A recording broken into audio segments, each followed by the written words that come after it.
Another busy three-game day for the Philadelphia sports teams on a Sunday, starting with the Philadelphia 76ers in a tough spot against SGA and the Oklahoma City Thunder. Welcome to the PHLY Sixers pregame show live on the Xfinity mobile hotline with the gang all back together here on the Sunday, presented by Bet365. Whatever the moment, it's never ordinary at Bet365. Derek, Kyle, I'm Devon.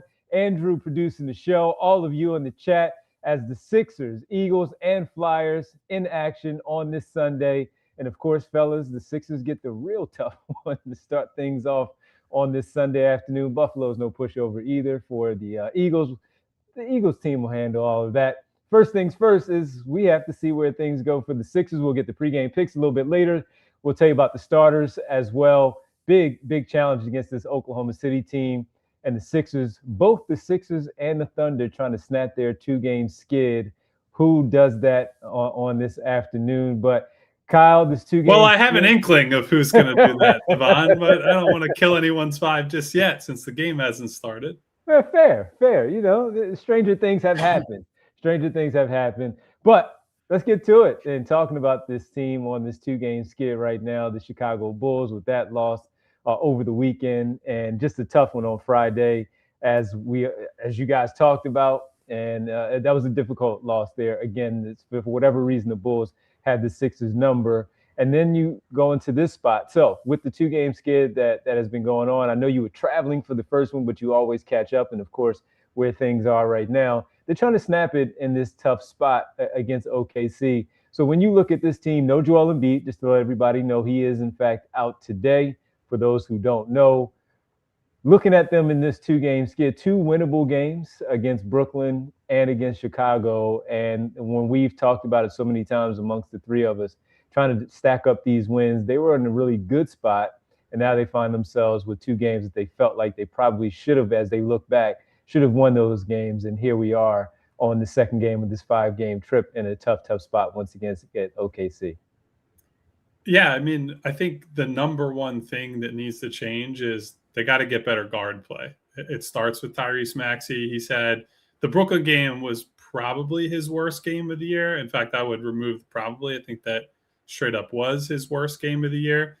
Played a bit better in the Chicago game, but certainly nowhere near the level that we've come to expect from him this season as he battles for all NBA positioning with some of the other best guards in the league. And then you're missing Edgecombe in the Brooklyn game. You're missing Grimes. You're missing Barlow in the Brooklyn game. At least that one you can chalk up to a lot of absences. A couple of days before Christmas, you say maybe guys' minds are elsewhere against a bad Brooklyn team. You come back after that loss, though, and you got to regroup. You get a good Joel Embiid performance, but in some ways it comes at the cost of, you know, how are you running the offense and all the normal push-pull that we've gotten or that has been beaten to death in discussion amongst the fan base, where they say, well, they're 0-4 with the big three, trade everybody and build around Maxey. And it's not that simple, but you got to get a better VJ game. You need better Quentin Grimes. Quentin Grimes has been really struggling over the last couple of weeks, basically the entire time I was out of the country, and he's been nice enough to continue that cold spell after I came back, so I didn't miss out on anything.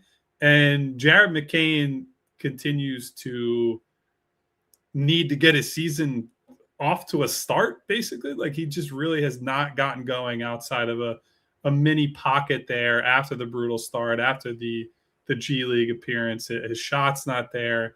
His offense has not been there with any regularity. The fact that we've had to talk about Jared primarily through a defensive lens to talk about him positively, maybe one of the biggest surprises of the season so far. So that group of guards just has to be much better. And unfortunately, you are up against maybe the worst team in the league if you're hoping to get a get-right game in for your guards, because they can come at you in waves between Dort and Wallace. Shai Gilgeous-Alexander, even with all the scoring he does, a very good perimeter defender. Alex Caruso, like, you just go on and on down the list.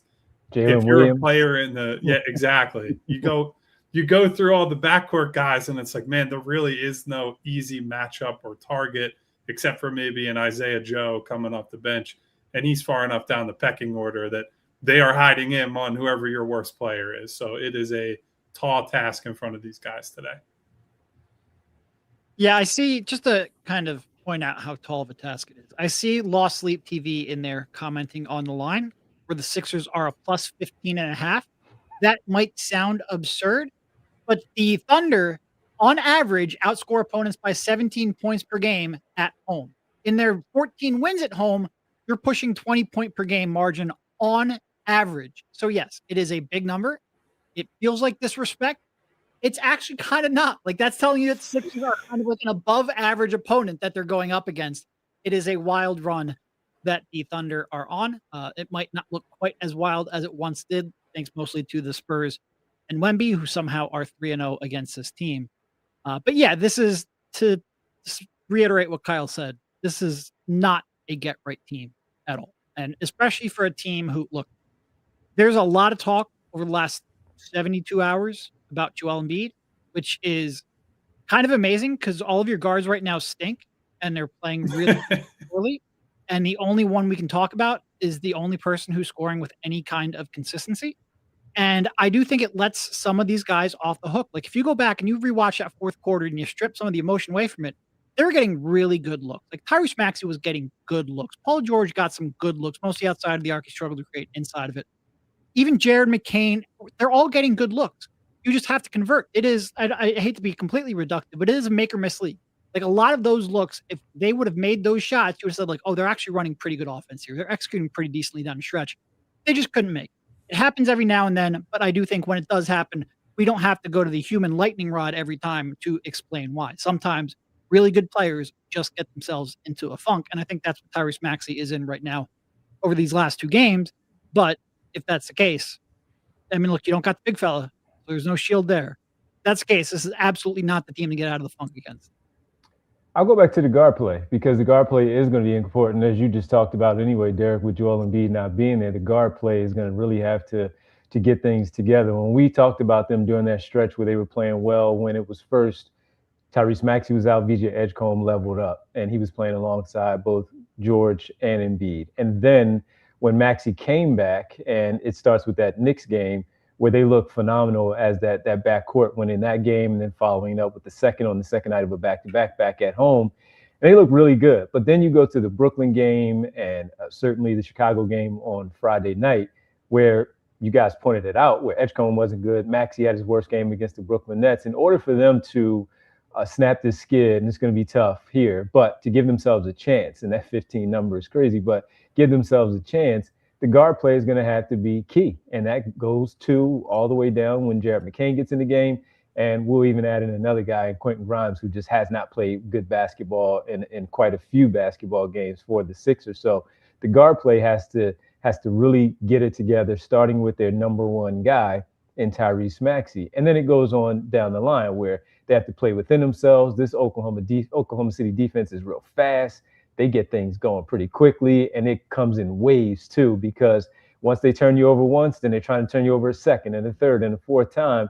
And I know we'll talk about them a little bit more in the next segment, but the guard play has to be important because the turnovers have to stay down. They have to keep them under control. If you get some good paint touches, you got to finish or at least draw some fouls to give yourselves an opportunity for some free throws, finishing at the rim, or finding a really good open opportunity for your teammates out there to make those shots. If you get good shots, once again, like you guys just pointed out in those other two games, you have to make those. You have to convert those because this road trip is not going to be easy, and you don't want to start things off 0-2. So the guard play is going to have to carry things quite a bit here in this action against that tough Oklahoma City backcourt that they have with the players rotating in and out for the guard play. So I agree. The guards are going to be key, essential for this one here today.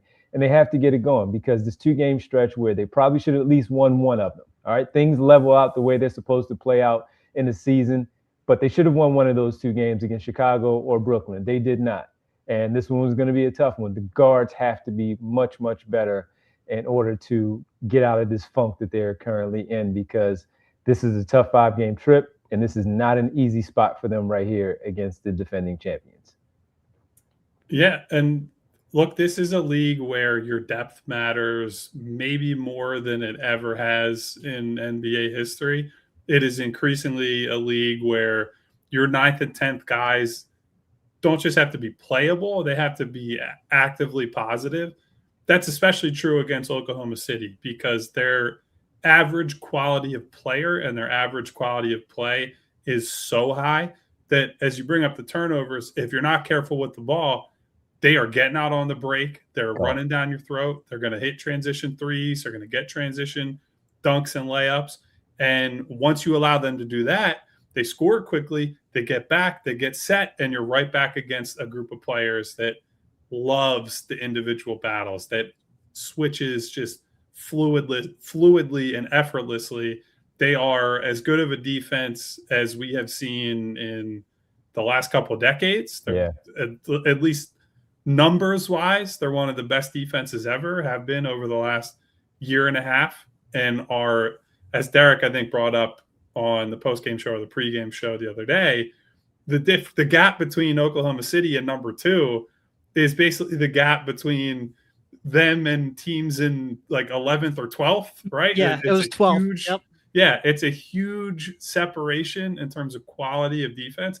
It's not to say they're unbeatable, right? Obviously, we've seen San Antonio pick up a few wins against them. I believe Portland and Minnesota are the other teams that have been able to steal wins off of them this year. So they are not impenetrable. But you have to bring your, not just A game, your A plus game to have a chance against these guys. So number one, it starts with Tyrese Maxey. You need him to be the guy who sets the level. I'm not expecting him to score, 40 and an efficient 40 either, right? If he can give you around his 30 or around his average and do it on decent efficiency, that's where it starts. And then you have to get contributions up and down the lineup because Oklahoma City will take your top options away. They will be able to blitz and hedge and switch at will to get the, maybe not the ideal matchup, but the matchup that they're willing to live with on Tyrese Maxey.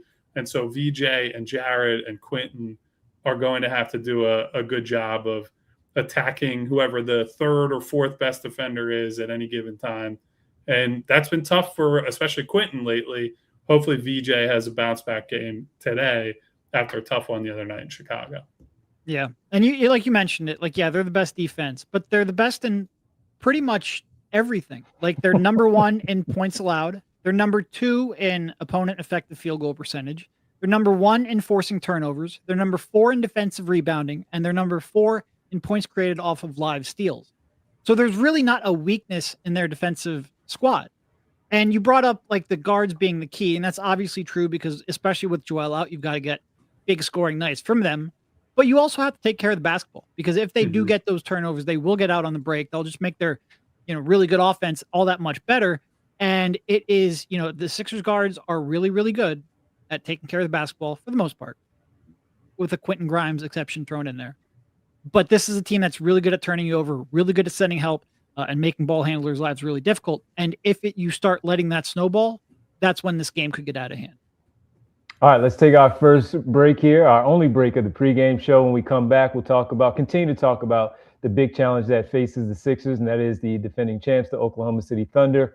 Who else needs to step up in this moment besides the guards and give themselves a chance this afternoon? It's the Sixers pregame show presented by Bet365 on a Sunday right here on the PHLY Sixers pregame show.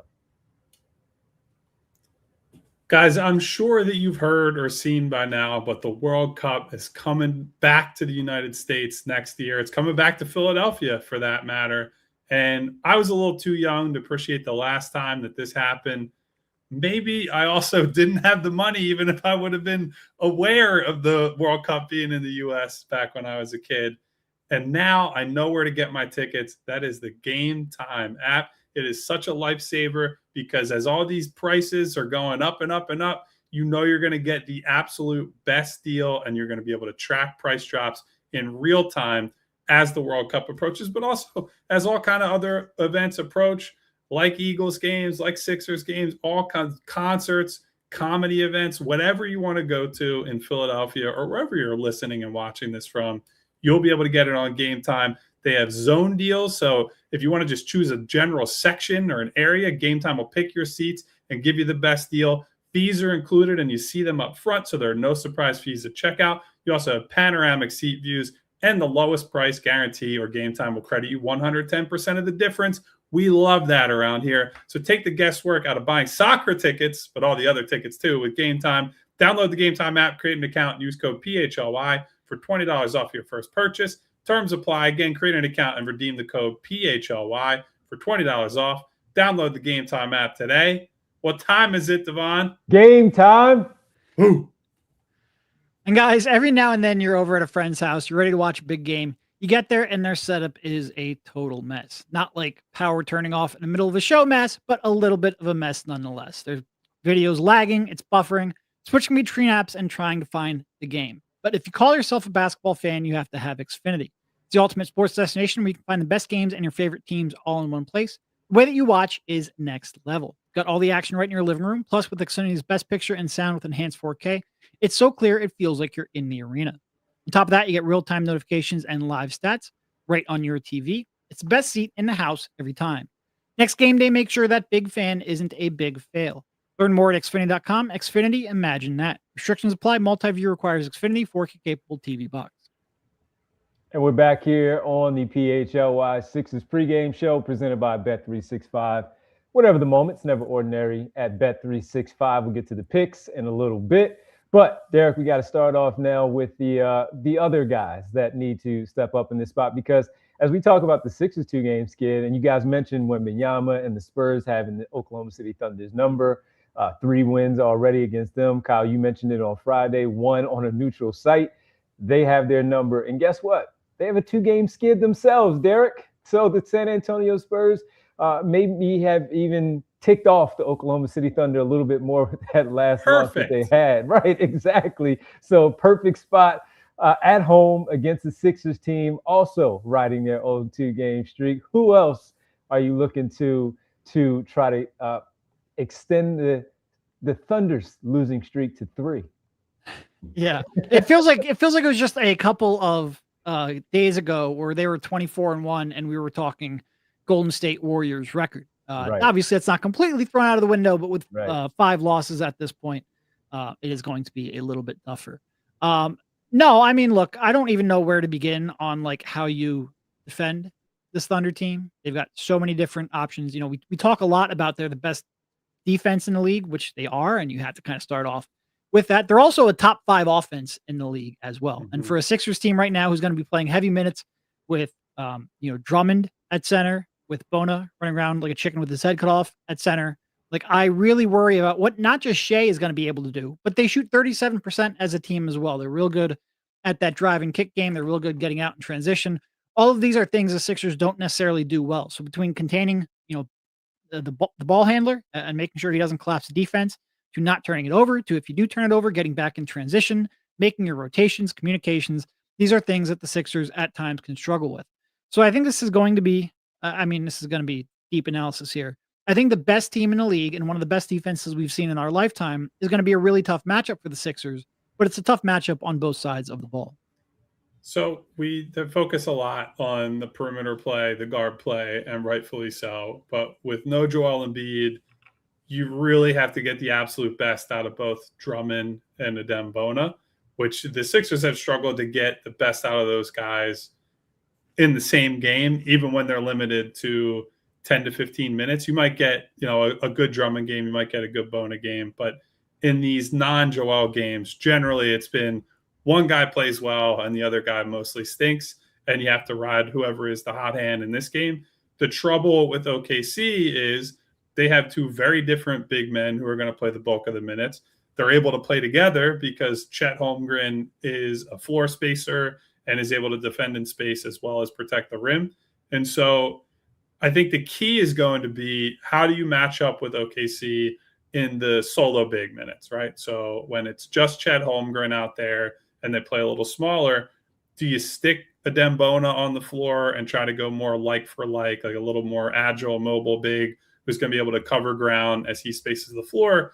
Or maybe, as you see the Spurs have the success with a bigger, admittedly mostly taller instead of bulkier big in in Wemby. But with the Spurs able to succeed because of their size, do you maybe match Andre Drummond with Chet and just say, hopefully Andre can just paste him on the boards, use the size and strength advantage to create some extra possessions, put him in foul trouble, whatever you have to do to get them in the penalty? Because as much as people like to suggest that OKC gets this amazing whistle, they do get called for a lot of fouls. They play physical defense and they get called for a lot of fouls. So if you can get into the bonus, that's something that hopefully Tyrese Maxey could take advantage of. I'm not really sure what I would do, because I think you're kind of damned if you do, damned if you don't in terms of the front court stuff, and expecting Andre Drummond to constantly close out on Chet and their perimeter players, probably a recipe for disaster. But asking Adem Bona to defend in space and probably foul 15 times in 20 minutes, also not the ideal scenario. So they need both those guys on their A game today, and I'm kind of curious how Nurse decides to sub this one. I would imagine he just goes Drummond the Hartenstein minutes, or Hartenstein only minutes, and Adem when it's just Chet out there. So when Adem does foul out in 10 minutes, who do we think is going to be the third string big? Is that Walker? Got to be Barlow, I guess. Barlow, man. Yeah, Dominic Barlow. That was where I was going to go. Foul trouble. That's the one thing also that we're going to be monitoring with these guys, because the foul trouble, we know it's real, especially with Adem Bona. They don't have a lot of room for error when it comes to that. And one thing Oklahoma City does, Kyle, you're right. They commit a lot of fouls. They also draw a lot of fouls when it comes to especially Shai Gilgeous-Alexander getting into the painted area. And then the others, just simply it's fouls happen. And we have a few guys there that can get a little handsy, a little jumpy when it comes to both Drummond and Bona.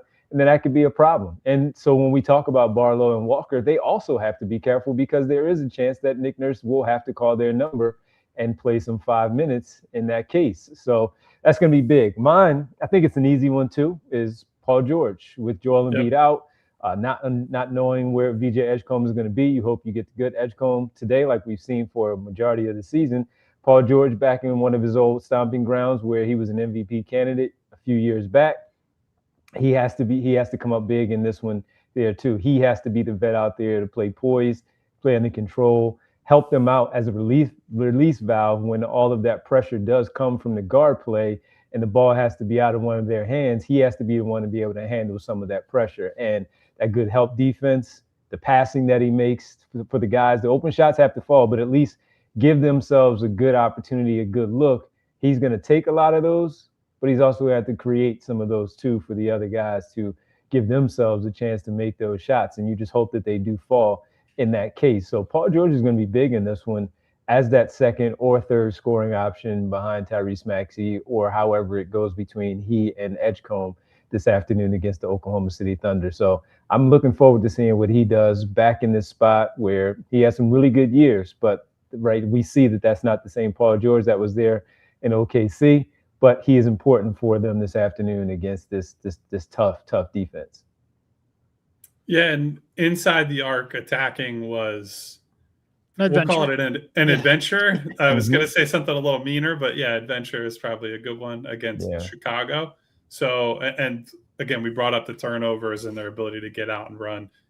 Paul's got to keep the handle tight if he's going to run offense today, because Ayo Dosunmu had a moment in the second half the other night where, boy, it didn't look that good for Paul. And Ayo is a good defender, so it's not to say that that's a huge indictment of Paul. But yeah, he in these games where it's just been him and Maxey of the big three, I believe they've had a pretty good record. I think there's something like 5-2, right, if I'm remembering correctly. And Paul has had some big games in those moments. The one I'm thinking of is in Milwaukee. He had a very good game, and he said when he's had more opportunities to kind of shoot and play himself into the game rather than as a pure release valve type of player, I think he's been able to work himself into a spot where maybe you can expect a 25 or even a 30-point game out of Paul. I'm not going to put that pressure on him tonight, but I agree with you, Devon. He's got to give them some form of secondary offense. He's got to at least take some pressure off of Maxey and off of VJ, where we've showed it and seen it many times. When Paul's on the floor, there are more opportunities for VJ to hit driving lanes, for Tyrese to hit driving lanes, because they can't help one pass away. So one thing that I think was a problem in Friday's game against Chicago that Nurse has got to figure out, you got to have Paul out there in some of these backup lineups without Maxey, because they just have not been able to get good enough offensive play when he's off the floor. What do you think about the George side of things there, Derek? Yeah, I mean, they need him every night. He is especially against this team, like I said, not only a great defensive team, but a top 5 offense. They need his defense. They need his versatility. They need him to make shots so that those driving lanes are open. You don't necessarily want him to be super aggressive off the dribble, but he certainly needs to be aggressive, whether that's off the catch shooting, whether that is attacking closeouts when they're there, coming off some screens. You need him being a threat on the perimeter to make everybody's job easier. And he has been a little bit up and down. We had probably the 2 best games of the season a little while back. He has struggled over the last 2 as well. So I'm hopeful that he can give them a better version of himself. And with that being one of the toughest buildings in the league, they can get on top of you pretty fast with not just the defense of the team, but the crowd. So when one of those runs happens, he has to be a calming influence for that squad, where it's not just Tyrese Maxey to do it.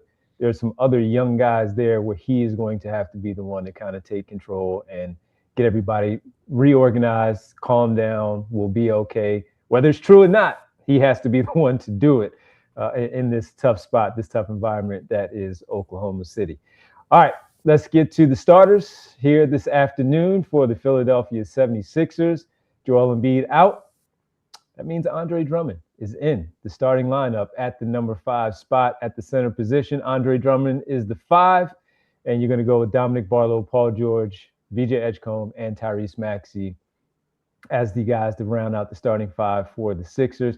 For the Oklahoma City Thunder, I had it here. They go on double big, guys. Chet Holmgren and Isaiah Hartenstein to start things off for the Oklahoma City Thunder, with Shai, Lou Dort, and Jalen Williams as well. So that's the starting 5 for both of those 2 teams. And the double bigs right away to get things going for OKC. So Dominic Barlow and Andre Drummond right out of the chute. That's where it's going to be interesting to see how things start off with those 2 guys, those 4 bigs together. And we'll see what it looks like on the glass too, because we see how things can get out of hand in these games where the Sixers lose a battle. And sometimes they win those, like we saw a few games ago, and then those other times where they lose those and it's not so great for them at all. So those are the starting 10 overall between the 2 teams, starting 5s on both sides. Andre Drummond getting the nod there. Let's get to the pregame picks presented by Bet365. Whatever the moment, it's never ordinary at Bet365. Let's see what we have here from me. I'm just simply going with a same game parlay of plus 180 here, where it's a simple Paul George gets his 15. Not going crazy like you said, Kyle. No. It'd be nice if he gets that 25 somewhere in there, but I'm just going with the simple 15 and Shai Gilgeous-Alexander combined points and assists over 37.5 this afternoon. And that's a plus 180 at Bet365. If you add another leg to the same game parlay, everybody, if you want to throw something in there, there's a 30% profit boost at Bet365 right now for you this afternoon that you can take advantage of on this one, plus whatever else you add to that. That is, once again, from Bet365, whatever the moment's never ordinary at Bet365. Make sure when you do sign up, you use the code PHLY365 when you join the 90 million users worldwide. All right, guys, any final notes here before we sign off? Real quick one. Keith Pompey is in OKC for this game from the Inquirer and said Joel Embiid is missing this game because of a sprained right ankle, not because of a knee injury. So another fun, I know he was listed as such on the report, but just another fun Joel health thing to have to deal with as he has another lower body issue. Well, I guess it's not a good time for me to point out, as you say that he barely had socks on in that game. So there's that. I'm going to have a discussion with him when he's back in Philadelphia about that whole situation. But yeah, just so, in case anybody had not seen, that is the word from Nick Nurse out of Oklahoma City. Yep. All right. There's that. And we'll see how it all plays out. We'll be back 10 minutes after the game goes final, everybody. It is a busy day here at the PHLY Network. Pre-game with us here. Post-game, 10 minutes after the game goes final between the Sixers and OKC. The Eagles, PHLY Eagles pre-game show gets underway here just shortly as the Eagles take on the Buffalo Bills in Buffalo, and then later on the Flyers as well with their pre-game show, pre and post for those teams, those shows as well. So busy day here on the PHLY Network. Let's hope we can go 3-0 with W's for these teams. We'll be back after the game. For Kyle, Derek, Andrew, I'm Devon. We'll see you right here on the PHLY Sixers post-game show presented by Bet365. Enjoy the game.